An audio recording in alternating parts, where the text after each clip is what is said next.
সিজদা করে কাবা বাইতুল্লাহ যার প্রেমে ঝুঁকে পড়ে আর সমু আল্লাহ যার প্রেমে ঝুঁকে পড়ে আর সমু আল্লাহ সাল্লাল্লাহ বলে সিজদা করে কাবা বাইতুল্লাহ যার প্রেমে ঝুঁকে পড়ে আর সমু আল্লাহ যার প্রেমে ঝুঁকে পড়ে আর সমু আল্লাহ। আচ্ছা, আপনাদের এদিকে কি লক্ষ্মী ভান্ডারের টাকা পায় না মায়েরা? ভাই সুবহানাল্লাহ, পায় ভাই না? তো মা বোনদের কাছে 500 টাকা এক মাসে 500 টাকা করে ঢুকে নাকি? তো 500 টাকা করে 50 জন মা দেন তো চটপট করে নবীর ঘরের জন্য। দেখি কি আল্লাহ বলেছে। মা ফাতেমা তো জোহরার জীবন শোনাবো, খুব দুঃখের বয়ান আছে। মা ফাতেমা তো জোহরার ইন্তেকালের কিছু আপনাদেরকে ঘটনা শোনাবো ইনশাআল্লাহ। আপনাদের কি কষ্ট হচ্ছে? কারো কষ্ট হচ্ছে বাবা? চলবে কিছুক্ষণ? সুবহানাল্লাহ, আল্লাহ কবুল করে বলুন আমিন। 50 জন মা 500 টাকা করে দেন তো মা, যদি না থাকে তো গলার হাতটা কমসে কম করে দেন, যদি থাকে, না হলে আঙ্গুঠি দেন আর নাক ফুল দেন। কিন্তু প্রত্যেকটা মা বোনেরা দিবেন দয়া করে, একজন কমিটির লোক যান দিবে, মায়েরা দিবে চটপট করে যান একজন। আর না হলে পরে একটা করে ওখান থেকে একজন দাঁড়িয়ে যাবে, যার লিখতে জানে একজন কমিটির লোক যান দিবে। আচ্ছা মা 50 জন মা আছেন তো দেখি কি আল্লাহ আলী বসে আছেন। আল্লাহ কার দিকে তাকিয়ে আছে মা আমি দেখবো। আপনি নিজে নিজে দান করেন, কারণ কিয়ামতের কঠিন দিনে না আপনার স্বামী আপনার আপন হবে না আপনি আপনার স্বামীজি। একজন মা দিয়েছে 500 টাকা আর 49 জন চটপট করে আসেন দেখি। একজন দিয়েছে আর 49 জন আসেন দেখি। আল্লাহ আলীকে বসেছেন, আল্লাহ কার দিকে তাকিয়ে আছে? কারণ কিয়ামতের কঠিন দিনে হাসরের ময়দানে মনে রাখবেন স্বামী স্ত্রীর আপন হবে না, স্ত্রী স্বামীর আপন হবে না। একদিন আম্মাজান আয়েশা সিদ্দিকা রাদিয়াল্লাহু তাআলা আনহা জিজ্ঞেস করলেন, ইয়া রাসূলুল্লাহ আপনি বলেন কিয়ামতের কঠিন দিনে কিছু বর্ণনা করেন। তো আমার নবী বললেন সুবহানাল্লাহ, আরেকজন 500 টাকা দুই টাঙ্গে পড়েছেন গো, একটা দিয়ে দেন। আগামী বছরে এমন জ্ঞান করেন।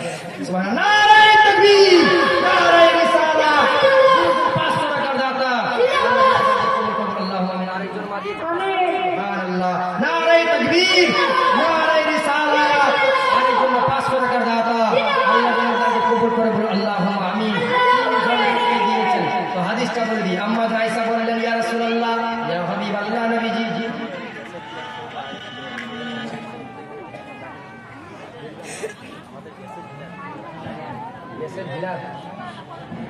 এখানকার গ্যাসের ডিলার, আপনি একটু দয়া করে এদিকে আসেন, খুব ভালোভাবে মেহরবানি করে এদিকে আসেন। একটু দেখি কি আপনাদের গ্রামের গ্যাসের ডিলার, দয়া করে একটু এদিকে আসেন।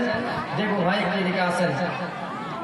চেয়েছিলাম 50 জন মায়ের কাছে 500 টাকা, তো বলছিলাম আম্মাজান আয়েশা বললেন, ইয়া রাসূলুল্লাহ, ইয়া হাবিবাল্লাহ নবীজি, কিয়ামতের কঠিন দিনে হাসরের ময়দানে ইয়া রাসূলুল্লাহ সেই দিনে একটু বয়ান করুন।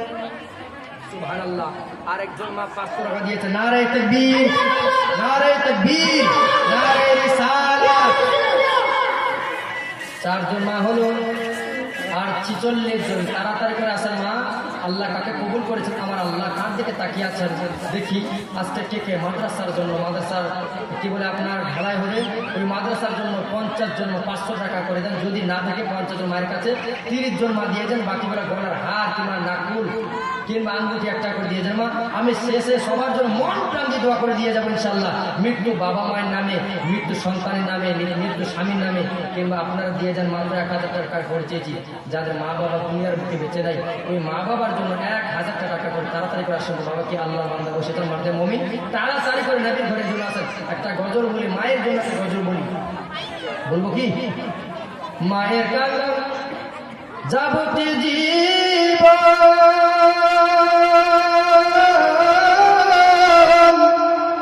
2-4 মাস বোনের কান্দনে, ঘরের পরে বাইরের কান্দন কয়েকদিন পর থাকে না। দুঃখের দরদি আমার জনম দুঃখী মা, গর্ভধারিণী মা, জনম দুঃখিনী মা, দুঃখ দুঃখের দরদি আমার জনম দুঃখী মা। জোরে বলুন সুবহানাল্লাহ। কার কার মা নাই হাত তুলে আল্লাহকে দেখান তো, কার কার মা নাই? কার কার জনম দুঃখীর মায়ের হাত তুলে আল্লাহকে দেখান? কার কার মা দুনিয়ার বুকে বেঁচে নেই হাত তুলে আল্লাহকে দেখান? আল্লাহ যার যার মা নাই সকল মায়ের কবরগুলি তুমি জান্নাতের বাগান করে দাও, বলুন আল্লাহুম্মা আমিন। সকলের মৃত্যু মা বাবার কবরগুলি জান্নাতের বাগান করে দেয়, বলুন আল্লাহুম্মা আমিন। একজন ব্যক্তি এখানকার একজন ব্যক্তির বড় দাতা বেরোন তো মা বাবার জন্য 5,000 টাকা। একজন ব্যক্তি দাঁড়িয়ে বলুন হুজুর আমার মৃত্যু মা কিংবা বাপের জন্য 5,000 টাকা আমার নবীর ঘরে দান করলাম। একটা আপনাকে কথা বুঝিয়ে দিই, যদি হঠাৎ করে রাতের বেলা কেউ অসুস্থ হয়ে যায় 5 লক্ষ টাকা লাগবে মনে করেন, ডাক্তার যদি বলে 5 লক্ষ টাকা খরচা হবে তারপরে আপনি সুস্থ হবেন, বলুন নিজের জানটা বাঁচানোর জন্য টাকা দিতে কি দেরি করবে? দেরি করবে বলুন? তো যেই নবী মুস্তাফা 63টা বছর উম্মতের জন্য কেঁদেছেন, উম্মতি উম্মতি বলে, এখনো রোজায় কান্না করছেন উম্মতি উম্মতি বলে, বলুন ওই নবীর ঘরের জন্য যেখানে আল্লাহর নবীর গুণগান শিক্ষা দেওয়া হয়, যেখানে এরাবিক শিক্ষা দেওয়া হয়, মানুষের সঠিক পথের রাস্তা দেখানো হয়, ওই নবীর ঘরের জন্য একজন ব্যক্তি দাঁড়িয়ে বলে হুজুর 5,000 টাকা দান করবো। এমন তো আল্লাহওয়ালা আছেন, আপনাদের দিকে দান করে ভালো আমি জানি, কারণ 12 তারিখে আপনাদের কি বলে নলপুকুরের পাশে ছিলাম, গত বছর নলপুকুরে ছিলাম, আমি জানি দিকে বড় বড় দাতা রয়েছে। একজন ব্যক্তি দাঁড়িয়ে বলেন হুজুর 5,000 টাকা আমার মৃত্যু মা বাপের জন্য আমি দান করবো। একজন আল্লাহওয়ালা ছোট্ট দাঁড়িয়ে যান তো, গজলে কি বলছে শুনুন। মায়ের কান্দন যাবতীয় জীবন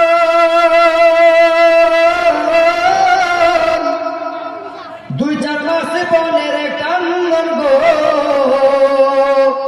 ঘরের পরি বাইরের কান্দন কয়েকদিন পর থাকে না, দুঃখের দরদি আমার জনম দুঃখী মা, গর্ভধারিণী মা, জনম দুঃখিনী মা, দুঃখের দরদি আমার জনম দুঃখী মা। মায়ের কান্দন যাবতীয় জীবন 2-4 মাস বনের কান্দনে, ওরে ঘরের পরি বাইরের কান্দন কয়েকদিন পর থাকে না, দুঃখের দরদি আমার জনম দুঃখী মা, গর্ভধারিণী মা, জনম দুঃখিনী মা, দুঃখের দরদি আমার জনম দুঃখী মা। মায়ের কাছে মাত্র 500 টাকা করেছি, যে এতগুলো মায়ের মধ্যে কি কেউ নাই লক্ষ্মী ভান্ডার টাকা পান না? কেউ নাই যে নবীর ঘরের জন্য দিবেন? মা ফাতেমাতুজ জোহরার জীবনে শোনাবো গো মা, মাত্র 500 টাকা করে দিয়ে যান। যদি না থাকে তো গলার হারটা আমার নবীর মহব্বতে মাদ্রাসার জন্য দিয়ে যান। তো সেটাও যদি না পারেন তো একটা আঙ্গুটি, আঙ্গুটি বুঝতে পারছেন, আংটি যেটাকে আমরা নিজের ভাষায় বলি, একটা কেউ দিয়ে যান তো মা। দেখি তো কে এখানে বসে আছেন, মা বোনেরা যাই পারে, মা হোক কিংবা বোন হোক, আংটি কিংবা গলার হার দিয়ে যান। আর যে মায়েরা কি বলে লক্ষ্মী ভান্ডারে টাকা পাচ্ছেন, নবীর ঘরের জন্য 500 টাকা করে দিয়ে।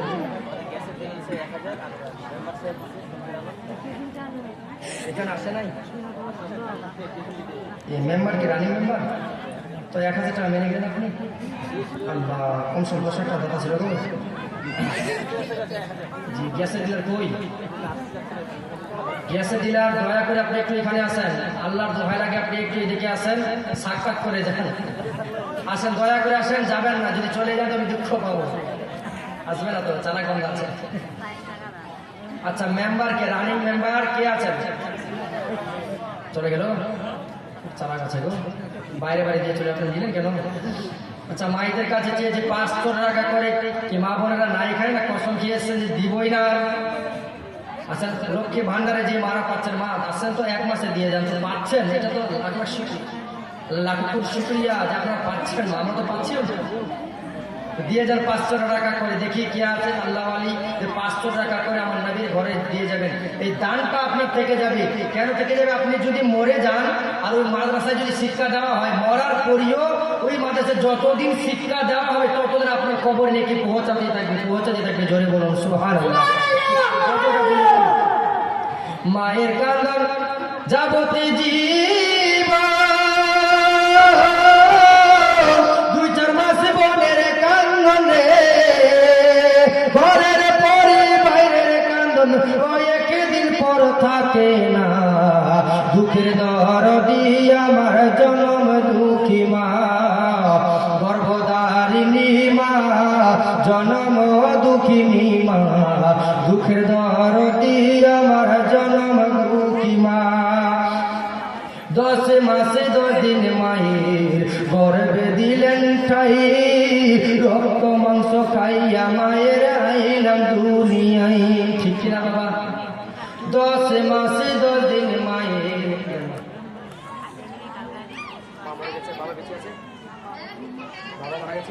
সুবহানাল্লাহ। বাবার নামে ধানটা কিছু দিবেন না মা? জি, ধান কিছু রেখে যান গো মা। মায়ের কাছে চাপ দিব না, খুব কষ্ট করে দিচ্ছে মা বোনেরা টাকা। 10 মাসে 10 দিনে মায়ের গর্ভে দিলেন ঠাই, রক্ত মাংস খাইয়া মায়ের আইলাম দুনিয়ায়। ভূমিষ্ঠ হইয়া আমি উঠিলাম কান্দিয়া, শান্ত করিল মায়ের বুকের দুধ দিয়া। 10 মাসে 10 দিনে মায়ের গর্ভে দিলেন ঠাই, রক্ত মাংস খাইয়া মায়ের আইলাম দুনিয়ায়।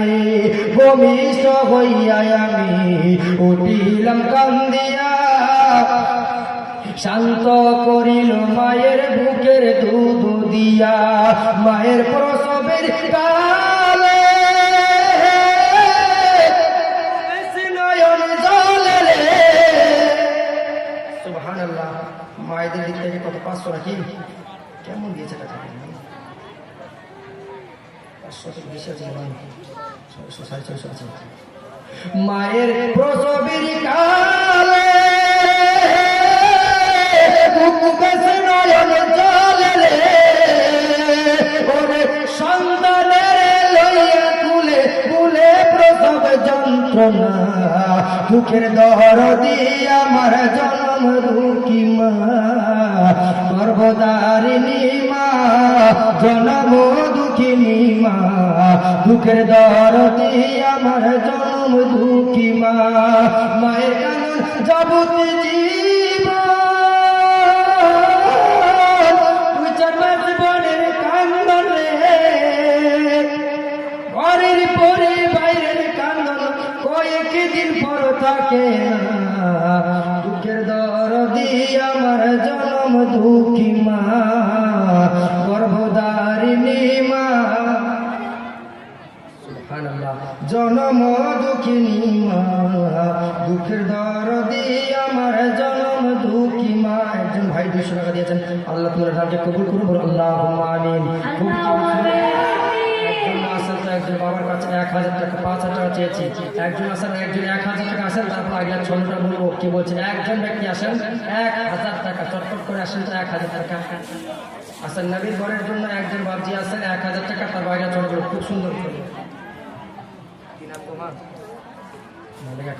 সুবহানাল্লাহ। আরেকজন মা 500 টাকা দিয়েছেন। 6 জন হলো মনে হয় না? 6 জন হয়েছে, এখনো 44 জন। তাড়াতাড়ি করে আসেন মা, ইনশাল্লাহ। যদি ঘটনা শুনবেন তাহলে তাড়াতাড়ি করে দিয়েছেন 5 মিনিটের মধ্যে ইনশাল্লাহ। তারপরে বক্তব্য, শুধু বক্তব্য শুনবো, টাকা চাইবো না। 50 জন মা তাড়াতাড়ি করে দিয়ে দেন, শুধু বক্তব্য শোনাবো, কালেকশন চাইবেন, তারপর মূল্যবান বক্তব্য চাইবেন। আর এখানে একজনের কাছে 5000 টাকা শুধু চেয়েছি আমার নবীর ঘরের জন্য। একজন ব্যক্তি আল্লাহওয়ালা নেই, মারদে মুমিন, যে হুজুর আমি আমার নবীর ঘরে 5000 টাকা দেব। 1000 টাকার দাতা আছেন কেউ? 1000 টাকা করে তাড়াতাড়ি আসেন তো, শেষ চন্দ্রটা বলছি।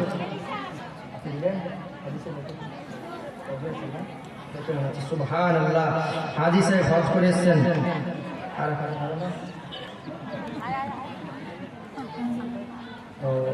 হাজি সাহেব দান করবে তার জানি। সুবহানাল্লাহ। নারে তাকবীর, নারে তাকবীর, নারে রিসালাত, নারে রিসালাত। হাজি সাহেব 1000 টাকার দাতা। নারে তাকবীর, নারে রিসালাত। শেষ ল্যাংড়াইয়া তোর কানা খোরা হইলে পরে ছেলে, ধুলা বালো যাইরা তবু টান দিয়া লই কুলে। ঠিক না বাবা? আচ্ছা, ছেলে যদি বাবা হয়তো মাকে ফেলে দিবে, বুকে শান্তি নেবে না? তো কবিটা কি বলছে, খুব ছন্দ, খুব সুন্দর ছন্দ। ল্যাংড়াইয়া তোর কানা খোরা হইলে পরে ছেলে, ধুলাবালো যাইয়া তবু টান দিয়া নয় কুলে রফিকুল ইসলাম বেবে বলে জান্নাত মায়ের চরণ তলে রে করা দেখ বুখারীর হাদিস খুলে করো নবী ঘোষণা দুঃখের দরদি আমার জনম দুঃখী মা গর্ভধারিণী মা জনম দুঃখিনী মা দুঃখের দরদি আমার জনম দুঃখী মা মায়ের কান্দন যাবতী জীব দুই চার মাস মনের কান্দনে ঘরের পরে বাইরের কান্দন কয়েকদিন পর থাকে না দুঃখের দরদি আমার জনম দুঃখী মা গর্ভধারিণী মা জনম দুঃখিনী মা দুঃখের দরদি আমার জনম দুঃখী মা আল্লাহ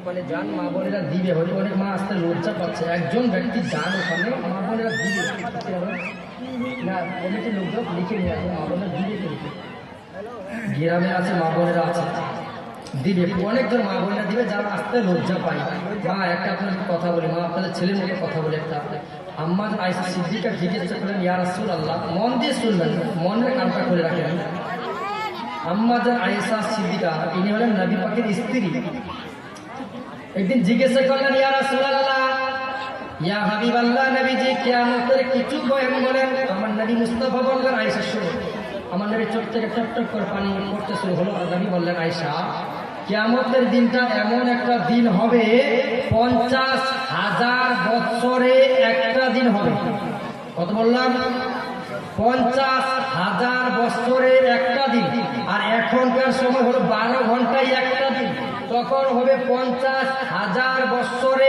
একটা দিন আমার নবী বললেন আয়েশা শুনো সেই দিন এমন একটা দিন হবে কিতাবের মধ্যে পাওয়া যায় 1 মাইল দূরের মধ্যে সূর্য থাকবে এখন সূর্য কত দূরে আছে দেখেন আর তখন 1 মাইল দূরে সূর্য থাকবে আমার নবী বললেন আয়েশা সেই দিন এমন দিনটা হবে মাটিটা গরম তামার মতো হয়ে যাবে সেই দিন সবাই নাফসি নাফসি নাফসি নাফসি করে কান্না করবে আল্লাহ বাঁচাও আল্লাহ বাঁচাও আল্লাহ বাঁচাও এইভাবে কান্না করতে থাকবেন আম্মা আয়েশা বলেন ইয়া রাসূলুল্লাহ ইয়া হাবিবাল্লাহ নবীজি সেদিনকে বাবা সন্তানকে চিনবে না আমার নবী বললেন বাবা সন্তানকে চিনবে না সন্তান বাবাকে চিনবে না স্বামী স্ত্রীকে চিনবে না স্ত্রী স্বামীকে চিনবে না ইয়া রাসূলুল্লাহ ইয়া হাবিবাল্লাহ নবীজি ফিদাকা আবি ওয়া উম্মি আপনার চরণ তলে আমার মা বাবা কুরবান হয়ে যাক ইয়া রাসূলুল্লাহ সেই দিন কি কেউ কারো আপন হবে না আমার নবী মুস্তাফা সাল্লাল্লাহু তাআলা আলাইহি ওয়াসাল্লাম বললেন আয়েশা শুনো সেই দিন এমন একটা দিন হবে সবাই শুধু নাফসি নাফসি নাফসি নাফসি করে কান্না করবে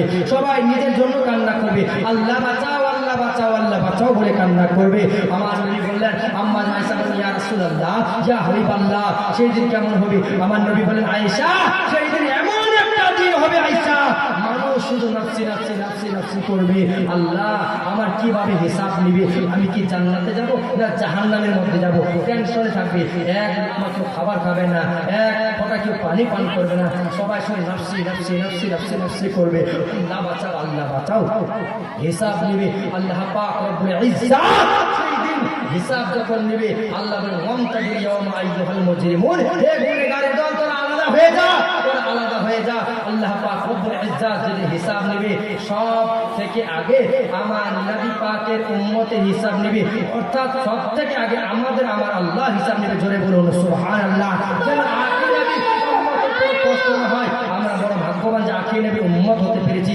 সুবহানাল্লাহ। যেই নবী এখনো রওজা পাকে উম্মতি উম্মতি বলে কান্না করছেন। মা গো, বলছিলাম যদি কবরের কথা আপনি স্মরণ করেন, ওই কবরের কথা স্মরণ করে দয়া করে যে পারবেন যা পারবেন দয়া করে সবটা মা বোনেরা দান করবেন। কেউ খালি থাকবেন, সবাই দান করেন। জ্ঞান বক্তাকে যা দিবেন দিবেন। আমি যতক্ষণ আছি মা, কবরের কথা স্মরণ করে ওই অন্ধকার কবরটা একটা কথা মনে পড়লো বলে দিয়ে কোনেই। আর আজকে কত তারিখ? আপনার 28 তারিখ বলে না? আজকে 28 তারিখ, আর 2 দিন বাদে 31 মাস বলে নাকি? 31 মাস আর 3 দিন বাদ, মানে এই মাস শেষ, নতুন ওই পুরাতন সালটা শেষ, নতুন সাল আসবে। আপনাদের যুবকদেরকে খাস করে বলি আর বন্ধুদেরকে খাস করে বলি, শুনেন, এই নতুন সালটাতে অনেকজন আনন্দ মানায়, হ্যাপি নিউ ইয়ার বলে আনন্দ মানায়। অনেকজন ডিজে গান বাজনা শুরু করে দেয়, ডিজে বাজায়, এত সুন্দরভাবে নাচ ফাচ করে। মনে রেখে দাও, এই অন্ধকার রাতটাতে তুমি ডিজে নিয়ে নাচ গান করো, আনন্দ ফুর্তি করো। কবরের কথা কি তুমি ভুলে গিয়েছো? কবরের প্রথম রাতটা তোমার কেমন হবে, প্রথম রাতটা কেমন হবে, প্রথম দিনটা কেমন হবে, এই অন্ধকার কবরটা তোমার কি অবস্থা হবে? প্রথম রাতের কথা কি তুমি ভুলে গিয়েছো? যে অন্ধকার কবর তোমার বাবাও থাকবে না, তোমার মাও থাকবে না, তোমার ভাই থাকবে না, তোমার স্ত্রী থাকবে না, তোমার বেটি থাকবে না, কেউ থাকবে না। এই কবরটার কথা কি ভুলে গিয়েছো? সেই দিনটাতে তুমি ফার্স্ট নাইট বানাচ্ছ, তোমাকে তো দুঃখ বানানো দরকার, তোমাকে দুঃখ করা দরকার। সেই দিনটা তুমি যে আনন্দ মানাচ্ছ, সেই দিনটা তোমাকে সুবহানাল্লাহ। মায়েদের দিক থেকে 400-350 টাকা এসছে। আল্লাহ তোমার দানকে কবুল করো, বল আল্লাহুম্মা আমিন। সেই দিনটা আনন্দ ফুর্তি করছো, তুমি কি ভুলে গিয়েছো সেই দিনটার কথা? হে বিশ্বের মুসলমান, খাস করে আমি নহরা বারসি থেকে আপনি বলে দিয়ে যায় আজকে, সেই দিনটাতে আপনারা যে আনন্দ মানাচ্ছেন, সেই দিনটা আনন্দ মানানোর দিন নয়। সেই দিনটাতে বসে বসে যদি পারেন আপনি বসে বসে তাহাজ্জুদ নামাজ পড়েন, বসে বসে আল্লাহর জিকির আজকার করেন, আল্লাহর কাছে তওবা ইস্তেগফার করেন। তার কারণ হলো আপনার জীবন থেকে একটা বছর কমে গেল, আপনার জীবন থেকে একটা বছর চলে গেল। হাজার কান্না করলেও ওই জীবনটা আর ফিরে পাবেন না, ওই বছরটা আর ফিরে পাবেন না। তাই আপনাদের সকলকে একটা কথা বলি, খাস করে বোনদেরকে বলি, যদি কোনো ছেলেদের সঙ্গে কোনো প্রেমের চক্করে থাকেন বোন, দয়া করে আপনাদের পায়ে হাত ধরে বলি, যদি কোনো ছেলে মজবুরি করে তুমি আসো দেখা করো, ভুল করে যাবে না। খৌফে ইলাহি অন্তরে রাখো। যুবক ভাই, তোমাদেরকেও বলি, আল্লাহর ভয়টা অন্তরের মধ্যে রাখো, কারণ যদি আল্লাহর ভয় অন্তরে না থাকে তাহলে গুনাহে মজবুর হয়ে যাবে। আল্লাহর ভয়টা অন্তরের মধ্যে গেঁথে নাও। আল্লাহ বলে দিচ্ছেন, যে আয়াতগুলো ধরেছি, আল্লাহ বলছেন, ইয়া আইয়ুহাল্লাযীনা আমানু তাকুল্লাহা ওয়া কুনু মা'আস সাদিকিন। হে ঈমানদার গণেরা, তাকুল্লাহ, তোমাদের অন্তরে আমি আল্লাহর ভয় রাখো। তুমি ভাবছো পৃথিবী কেউ দেখে না? তুমি কি ভাবছো কেউ দেখতে পাবে না? মনে রেখে দাও, তোমাকে যদি কেউ না ওদিকে পৃথিবীর একজন দেখতে পায়, আওয়াজ দিয়ে বলুন তো তিনি কে? আরো জোরে বলুন, তিনি কে? কেউ দেখতে না পেলেও একজন দেখতে পায়, তিনি হলেন আমার আল্লাহ। অন্তরের মধ্যে থাকবে, সে কোনোদিন গুনাহ করতে পারে না, সে কোনোদিন জেনা করতে পারে না, সে কোনোদিন চুরি করতে পারে না, সে কোনোদিন মদ খেতে পারে না, সে মিথ্যা কথা বলতে পারে না, সে সুদ খেতে পারে না, সে ঘুষ খেতে পারে না। মনে রেখে দাও, খৌফে ইলাহি যদি অন্তরের মধ্যে ভরা থাকে, মনে রেখে দাও। হে যুবক ভাই, আগের জামানার লোকটা এখন মোবাইল চালাতেও জানে না। এখন বর্তমান সময়ে 5 বছর হতে না হতে বাচ্চারা মোবাইল না পেলে কান্না করে না? কান্না করে। আপনাদেরকে একটা কথা বলে দিয়ে যায়, বর্তমান সময় দেখবেন বাচ্চা কান্না করে বাপ মা গুলো মোবাইল কিনে দেয়। আপনাদের তো দয়া করে বলি, আপনারা দয়া করে শুনেন কথাটা, আপনাদেরকে আমি ভালো করে বলি কথাটা, আপনারা শুনেন। আপনাদের পায়ে হাত রেখে বলি, গুনার পথে যাইয়েন না বাবা। গুনাহ খুব খারাপ জিনিস। গুনাহ করতে যত থাকবেন, যত বেশি গুনাহ করবেন, তত মনে হবে আমি জীবনে গুনাহ করিনি। আর যখন আল্লাহর ভয় অন্তরে রেখে দিবেন, তখন গুনাহ থেকে আপনি চলে আসবেন, গুনাহ থেকে দূরে থাকবেন। হে ভাই, আপনাদেরকে খাস করে যুবক ভাইরা শুনে নাও, সেই দিনটাতে আনন্দ মানাবা না, ডিজে গান বাজনা করিও না ভাই। তোমাদের পায়ে হাত রেখে বলি, নবীর গোলামি করো, নবীর আশিক হয়ে যাও। যে নবীর পাগল হয়ে যাবে, মনে রেখে দাও, যে নবীর পাগল হবে, যে নবীকে মন প্রাণ যে ভালোবেসে থাকবে, সে হিন্দু হোক, মুসলমান হোক, খ্রিস্টান হোক, যে কেউ হোক না কেন, নবীকে যদি মন প্রাণ দিয়ে ভালোবেসে থাকে, সে কি মরার আগে একবার হলেও, স্বপ্নের ঘরে হলেও আমার নবীর দিদার পেয়ে যাবে। জোরে বলুন, আরো জোরে, আরো জোরে সুবহানাল্লাহ বললেন। আসুন তো 10 জন ব্যক্তি 500 টাকা করে শুধু দেন তো। যারা যারা সুবহানাল্লাহ বলেন 500 টাকা বেশি না, 10 জন ব্যক্তি আসুন তো বাবা। জন্মদিন সম্পর্কে বলেন একটু। জন্মদিন কার জন্মদিন? জন্মদিন মানানো যাবে কিনা? জন্মদিন, জন্মদিন, জন্ম এটা হচ্ছে এরাবিক ভাষা হলো মিলাদ। মৌলুদুন থেকে এসছে মিলাদ। আর জন্মদিন পালন যদি করতে চান, বর্তমান সময় দেখবেন তালি বাজে না, কি বলে হ্যাপি বার্থডে টু ইউ বলে কিনা, এটা চলবে না, এটা একদম হারাম, এটা জায়েজ নয়, এটা করবেন না। যদি জন্মদিন পালন করতে চান তো কোনো মানুষকে ডেকে এনে সেই দিনটাতে, যেই দিনে জন্মদিন আপনার ছেলের, সেই দিনে কোনো গরিব দুঃখীদেরকে ডেকে এনে মিলাদ মাহফিল করে ছেলেটার জন্য দোয়া করাবেন, ছেলেটার জন্য মুনাজাত করাবেন আল্লাহর কাছে, আল্লাহ যেন ওনার হায়াতে বরকত দান করেন। তালি বাজানো হলো হারাম, তালি বাজিয়ে সেটা আপনার হ্যাপি বার্থডে টু ইউ বলে যেটা জন্মদিন পালন করার ক্ষেত্রে এটা জায়েজ নয়। তবে জন্মদিন যদি পালন করেন, না যে বলছে জন্মদিন পালন করার মধ্যে ভাগ আছে, আপনি মিলাদে জন্মদিন পালন করতে পারেন, ছেলেটার জন্য দোয়া করেন, সেটা জন্মদিন পালন করেন। তালে বাজিয়ে কেক কেটে এটা জন্মদিন পালন করবেন না, এটা ভুল, এটা জন্মদিন পালন করা যাবে না। আর একটা কথা বলে দিই, খাস করে যারা নতুন সালে গান বাজনা করছেন, দয়া করে গান বাজনা করবেন না, এটা বন্ধ রাখেন। আর একটা কথা বলি যে আগামী বছর ডাকবেন কিনা আমি তা জানি না, ঠিক কিনা বলে হতে চাই। আর আল্লাহ আমাকে বাঁচিয়ে রাখবেন কি না, হতে পারে এই মাহফিল আমার জীবন শেষ মাহফিল।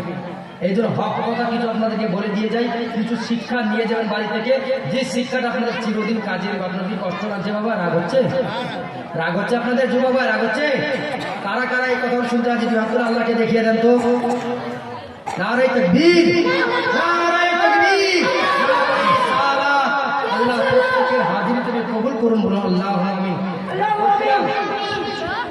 ডিজে গান এটা বাজাবেন না।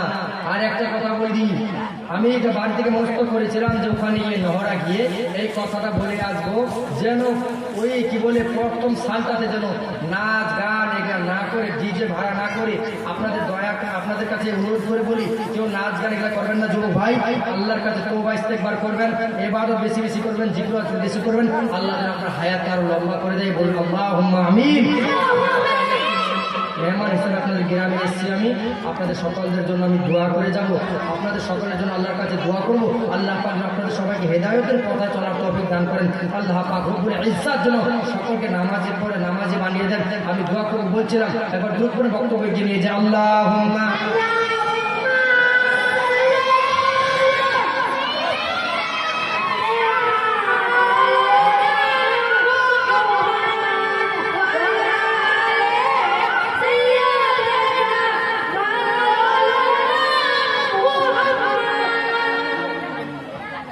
সাল্লাল্লাহু তাআলা আলাইহি ওয়াসাল্লাম। আমাদের মাস্টার সাহেব বলতে ঠিক আছে, চলবে। সুবহানাল্লাহ, আল্লাহ কবুল করুন, বলুন আমিন।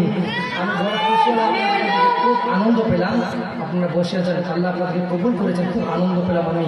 আল্লাহ যদি আবার আগামী বছর নিয়ে আসি ইনশাআল্লাহ, নতুন একটা বক্তব্য আপনাদেরকে শোনাবো ইনশাআল্লাহ, যেটা শুনে আপনার কলেজা ঠান্ডা হয়ে যাবে। আমার বক্তব্য আমার ভাষায় কি বুঝতে পারছেন আপনারা? সমস্যা হচ্ছে বাবা? সমস্যা হচ্ছে না তো? আমি শোনাই আপনার একটা বক্তব্য। আমার নবী দুই জাহানের বাদশাহ উম্মতের জন্য কত কেঁদেছেন, আল্লাহু আকবার। যে নবী, আমার নবী মুস্তাফা যখন দুনিয়ার মুখ থেকে বিদায় নিয়ে নেবেন, আমার নবী মুস্তাফার আগে কথাটা বলে দিই। বলছিলাম আবু বকর সিদ্দিকের নেকির কথা না, আবু বকর সিদ্দিকের নেকি কথা কতটা, আবু বকর সিদ্দিকের নেকি কতটা, আমার নবী হাদিস পাকে বলেছেন, তামাম পৃথিবীর সমস্ত মুমিন মুসলমানদের সারা জিন্দেগির নেকি যদি এক পাল্লায় করা হয়, আর আবু বকর সিদ্দিকের এক রাতের নেকির পাল্লা যদি এক পাল্লায় করা হয়, তো আবু বকর সিদ্দিকের এক রাতের নেকির পাল্লা ভারী হবে। জোরে বলুন। তামাম পৃথিবীর সব মুমিন মুসলমানদের সারা জীবনের নেকি এক পাল্লায়, আর আবু বকর সিদ্দিকের এক রাতের নেকির পাল্লা নেকি এক পাল্লাই, আবার আবু বকর সিদ্দিকের এক রাতের নেকির পাল্লা ভারী হলে বলি ঘটনা সেই রাতটা কোন ছিল, চোখের পানি পড়ে যাবে যদি ইমান থাকে ইনশাআল্লাহ। আবু বকর সিদ্দিক সেই রাতটা কোন ছিল, আমার নবী মুস্তাফা সাল্লাল্লাহু তাআলা আলাইহি ওয়াসাল্লাম যখন মক্কা থেকে মদিনায় হিজরত করছিলেন, আর 6 মাস আগে নবী মুস্তাফা আবু বকরকে বলেছিলেন, আবু বকর আমি নবী মুস্তাফা মক্কা থেকে মক্কায় বেশি দিন হয়তো টিকতে পারবো না, কারণ আমার চাচা আবু জাহেল আমার উপর এত অত্যাচার করে। আবু বকর আমি নবী মুস্তাফা মনে হয় মক্কা থেকে মদিনায় হিজরত করবো। আবু বকর যেদিন আমি নবী মুস্তাফা মক্কা থেকে মদিনায় হিজরত করবো, ওই দিন আবু বকর তুমি আমার সঙ্গী হবে। জোরে বলুন সুবহানাল্লাহ। আবু বকর সিদ্দিক রাদিয়াল্লাহু তাআলা আনহু 6 মাস ধরে বিছানায় ঘুমায় নাই বাবা, কখন জানি আমার নবী আমাকে ডাক দিবেন। আবু বকর আমার নবীর মোহাম্মদ একটা উটনি লালন পালন করে মানুষ করতেন, লালন পালন করে বড় করতেন। আমার নবী মুস্তাফা সাল্লাল্লাহু তাআলা আলাইহি ওয়াসাল্লাম 6 মাস চলে যাওয়ার পরে আমার নবীর উপর আবু জাহেল কত অত্যাচার করত। আবু জাহেল ছিল আমার নবীজির চাচা। কে ছিল? আমার নবীজির চাচা। আবু জাহেল ছিল আমার নবীজির চাচা। আল্লাহ নবীজি দুই জাহানের বাদশা জনাবে মুহাম্মদুর রাসূলুল্লাহ সাল্লাল্লাহু আলাইহি ওয়াসাল্লাম যখন কোরআন তেলাওয়াত করতেন, আবু জাহেল বলতো, হে মুহাম্মদ, দিনের বেলা কোরআন পড়বি না, দিনের বেলা খবরদার কোরআন পড়বি না, কারণ তোমার কোরআন যে একবার শুনে সে তোমার কাছে যেন মুসলমান হয়ে যায়। আমার নবীর কোরআন এত মধুর কণ্ঠ ছিল, সুবহানাল্লাহ। আবু বকর বলেছিলেন, আবু বকর তুমি আমার হিজরতের সঙ্গী হবে। আবু বকরের বাড়ি চলে গেলেন 6 মাস পর। অন্ধকার রাতে যাওয়ার পরে আল্লাহর নবী বললেন, একবার দরজাতে আওয়াজ দিলেন, আবু বকর বলে গেলেন, আবু বকর, সাথে সাথে দরজাখানা খুলে দিয়ে আবু বকর বললেন, লাব্বাইকা ইয়া রাসূলুল্লাহ, ইয়া রাসূলুল্লাহ, ইয়া হাবিবাল্লাহ, নবীজি আমি আবু বকর হাজির হয়েছি, ইয়া রাসূলুল্লাহ আমি আবু বকর হাজির হয়ে গেছি। আমার নবী বললেন, আবু বকর তুমি কি ঘুমাও নাই? ইয়া রাসূলুল্লাহ, ইয়া হাবিবাল্লাহ, নবীজি আমি আবু বকর 6 মাস আগে যে বলেছিলাম, আবু বকর তুমি আমার হিজরতের সঙ্গী হবে। নবী গো, সেই দিন থেকে আমি আবু বকর এক রাতেও যেন ঘুমাই নাই। আবু বকর আর থাকা চলবে না মক্কায়, আবু বকর চলো আমরা মদিনায় চলে যাই। আমার নবী মুস্তাফা সাল্লাল্লাহু আলাইহি ওয়াসাল্লাম আবু বকরকে সঙ্গে নিয়ে চলে মদিনায় চলে যাচ্ছেন বাবা। অন্ধকার রাতের বেলা রওনা হয়ে গেলেন আবু বকর সিদ্দিক আর আমার নবী মুস্তাফা চলে যাচ্ছেন। যেতে যেতে কিছুটা পথ যাওয়ার পর হঠাৎ করে আবু বকর বাড়িতে যেন আবু জেহেল পৌঁছে গেল। তার বাড়িতে ছিল আবু বকর একজন মেয়ে, নাম হলো আসমা। কচি বাচ্চা 8 কিংবা 9 বছর বয়স, কচি বাচ্চি আবু বকরের বাড়িতে ছিলেন। আবু জেহেল এসে বলেন, বলো বলো তোমার বাবা আবু বকর কোথায় গিয়েছে? আসমা বলে, আমি জানি না আমার বাবা আবু বকর কোথায় গিয়েছে। আবু জেহেল আবু বকরের মেয়ের গালের মধ্যে এমন একটা থাপ্পড় মেরেছে বাবা যেন আসমার কানতালি ফেটে গেল। আসমার কানতালি ফেটে গিয়ে যেন রক্ত পড়তে শুরু হলো। আসমা মেয়েটা আবু বকরের মেয়ে আসমা এমন ভাবে চিৎকার দিয়ে কান্না শুরু করে দিলেন, মা এমন ভাবে কান্না শুরু করে দিলেন। আবু বকর বলে, ইয়া রাসূলুল্লাহ, ইয়া হাবিবাল্লাহ, নবীজি ওগো নবীজি আমার বাড়িতে আমার কচি বাচ্চি আসমা নামে মেয়েটাকে রেখেছি। ইয়া রাসূলুল্লাহ, ইয়া হাবিবাল্লাহ, নবী গো ওগো নবীজি আবু জাহেল যেন আমার বাড়িতে মনে হয় পৌঁছে গেছে। নবী গো আমার মেয়ে আসমার গালে যেন হয়তো থাপ্পড় মেরেছে। ইয়া রাসূলুল্লাহ, ইয়া হাবিবাল্লাহ, নবীজি আমার মেয়ে আসমা কান্না করে, নবী গো ওগো নবীজি আর আসতে গেলে চলবে না, তাড়াতাড়ি করে চলেন। আমার নবী মুস্তাফা বললেন, আবু বকর তোমার মেয়েকে মারধর করে, তোমার মেয়ের উপর অত্যাচার করে, ও আবু বকর তুমি যদি যাও চলে যাও, চলে যাও। আবু বকর বলি, ইয়া রাসূলুল্লাহ, ইয়া হাবিবাল্লাহ, নবীজি আমি আবু বকরের মেয়ে আসমাকে মারধর করে আবু জেহেল, ইয়া রাসূলুল্লাহ, ইয়া হাবিবাল্লাহ, নবী গো আমি আবু বকর ওই আসমার মতো 100টা আসমা যদি থাকতো আপনি নবীর জন্য আমি আবু বকর 100টা আসমাকে যেন কুরবান করে দিতাম। আপনি নবীর জন্য আমি আবু বকর 100টা আসমাকে যেন কুরবান করে দিতাম। আমার নবী বলেন, আবু বকর তাহলে তাড়াতাড়ি করে চলো। আবু বকর যেতে শুরু করলেন। যেতে যেতে যেতে যেতে কি হলো, সকাল হয়ে আসলো। আমার নবী মুস্তাফা সাল্লাল্লাহু আলাইহি ওয়াসাল্লাম একটা জায়গার মধ্যে লম্বা আলোচনা সংক্ষেপে বলছি, যেহেতু বলতে চেয়েছি যে মা ফাতেমা তো জ্বরের কিছু জীবনী শোনাবো, দুঃখের কিছু বয়ান শোনাবো ইনশাআল্লাহ। তো আমার নবী মুস্তাফা সাল্লাল্লাহু আলাইহি ওয়াসাল্লাম একটা গর্তের মধ্যে আরাম করার জন্য, বিশ্রাম নেওয়ার জন্য ওই গর্তের মধ্যে যে জায়গার নাম হলো গারে সুর, ওই জায়গার মধ্যে আমার নবী মুস্তাফা এবং আবু বকর সিদ্দিক রাদিয়াল্লাহু তাআলা বললেন, ইয়া রাসূলুল্লাহ, আপনি তো বিশ্রাম করবেন নবী গো, আমি দেখিনি কোনো জায়গায় গর্ত আছে নাকি। আবু বকর সিদ্দিক রাদিয়াল্লাহু তাআলা আনহু এবার কি করলেন, সব গর্তগুলি বন্ধ করে দিলেন। গর্তগুলি বন্ধ করে দেওয়ার পর একটা গর্ত বন্ধ করার জন্য কাপড় যেন জুটলো না। আবু বকর সিদ্দিক বললেন, ইয়া রাসূলুল্লাহ, ইয়া হাবিবাল্লাহ, নবী গো, আপনি এখন আসতে পারেন, আমার নবী মুস্তাফা চলে আসেন। আবু বকর সিদ্দিকের জান মোবারকে যেন আমার নবী মুস্তাফা মাথা মোবারক রাখলেন। আবু বকর সিদ্দিক পায়ের বুদ্ধা আঙুলটা দিয়ে একটা গর্ত যেন বন্ধ করে রেখেছে, একটা ফুটা যেন বন্ধ করে রেখেছে। আবু বকর সিদ্দিক আমার নবীকে কত ভালোবেসেছেন শুনেন বাবা, আমার নবীকে কত মহব্বত করেছেন। আল্লাহর নবীজি দুই জাহানের বাদশাহ জনাবে মুহাম্মদুর রাসূলুল্লাহ সাল্লাল্লাহু আলাইহি ওয়াসাল্লাম, আমার নবী মুস্তাফা এবার কিছুক্ষণের জন্য আরাম করছিলেন, কিছুক্ষণের জন্য চোখগুলি বন্ধ করেছিলেন। আবু বকর সিদ্দিক যে ফুটার মধ্যে, যে গর্তের মধ্যে বুদ্ধা আঙুলটা দিয়ে বন্ধ করেছে, ওই গর্তের মধ্যে ছিল একটা সাপ। একটা কি ছিল, সাপ ছিল। ওই সাপটা আবু বকর সিদ্দিকের পায়ের বুদ্ধা আঙুল ইশারা করে। আবু বকর কিন্তু পায়ের আঙুল নড়ায় না, আবার ইশারা করলো, আবার সরায় না, আবার ইশারা করলো, আবার পায়ের আঙুল সরায় না। তিনবার ইশারা করার পর আবু বকর সিদ্দিকের পায়ের বুড়া আঙুলে যেন একটা ছোবল মেরে দিয়েছে। হযরত আবু বকর সিদ্দিক রাদিয়াল্লাহু তাআলা আনহু এবার কি করলেন, তারপরেও পাও যেন নড়াই না বাবা। আমার নবীর মহব্বতে আবু বকর সিদ্দিক জীবন দিতে রাজি, কিন্তু আমার নবীকে কষ্ট দিতে রাজি না। আবু বকর সিদ্দিক এবার কি করলেন, যখন ছবলটা মেরে দিয়েছে, বিষ আস্তে আস্তে শরীরের মধ্যে চলে যাচ্ছে, চেহারাটা কালো হয়ে যাচ্ছে। আবু বকর সিদ্দিক রাদিয়াল্লাহু তাআলা আনহু সারা শরীর যেন বিষাক্ত হয়ে গেল। আবু বকর সিদ্দিকের চোখ থেকে যেন পানি বের হতে শুরু হলো। মা বোনেরা, দয়া করে মা যারা পিছনে আসেন একটু সামনের দিকে চলে আসেন। অনেকজন মা দাঁড়িয়ে আছে, এবার দ্রুত পড়েন আল্লাহুম্মা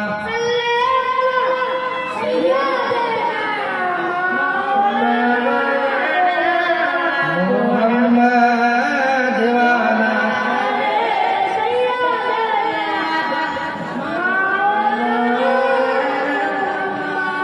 আল্লাহুম্মা সাল্লি আলা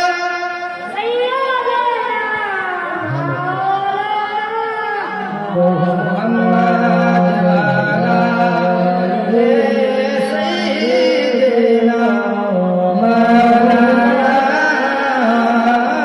মুহাম্মদ সাল্লাল্লাহু তাআলা আলাইহি ওয়াসাল্লাম।